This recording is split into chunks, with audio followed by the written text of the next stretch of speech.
Hi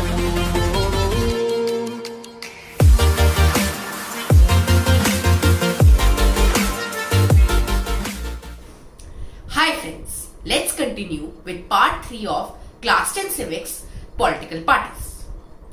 In the previous videos, we discussed all about the political parties in India and saw their importance. Since parties are the most visible face of a democracy, it is natural that people blame parties for whatever is wrong in a democracy. In this video, we shall discuss the 4 problem areas in the working of political parties and how they can be reformed. So let's start. So the major challenges faced by political parties are: first, lack of internal democracy within parties; second, dynastic succession; third, growing role of money and muscle power in parties; and fourth, parties don't offer meaningful choice to voters.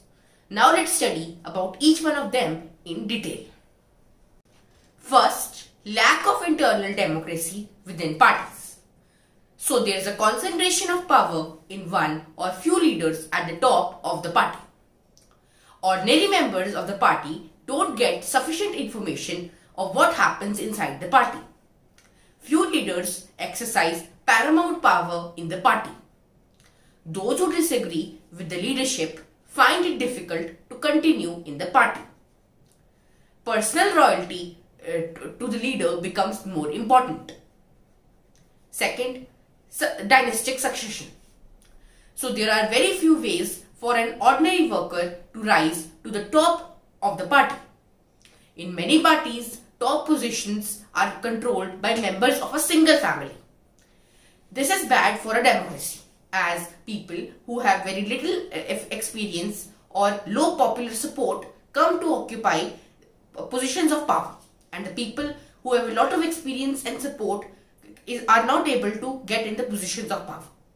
This is bad for democracy. Third, growing role of money and muscle power in parties. So parties use shortcuts to win elections, such as they nominate candidates who have a lot of money, and parties also support criminals in order to get more votes. Second, rich people or companies influence the policies of party. And the last point is that parties don't offer meaningful choice to voters. No significant differences among political parties in terms of plans and policies.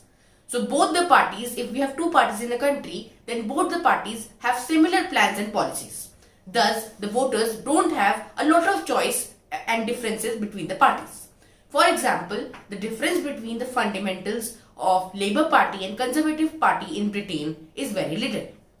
Sometimes people can't even elect very different leaders because the same set of leaders keep on rotating from one party to another.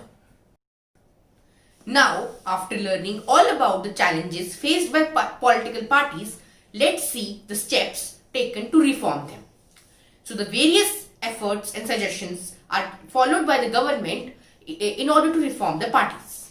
First, the constitution was amended to prevent elected MLAs and MPs from changing parties. The new law says that if any MLA or MP changes his party, then he or she will lose the seat in the legislature. This was done because many elected representatives were changing parties in order to become ministers or for cash rewards. So many MLAs and MPs were changing their parties and going from one party to another party in order to get some special facilities and special cash rewards. To prevent this, the constitution amended the law, and the new law says that if any MP or MLA will change his party, then he shall lose his seat in the legislature. Second, the Supreme Court passed an order to reduce the influence of money and criminals. Now it is mandatory for every candidate who contests elections to file an affidavit while giving all his details of his property and criminal cases pending against them. This helps the public to decide who is the best candidate to be elected.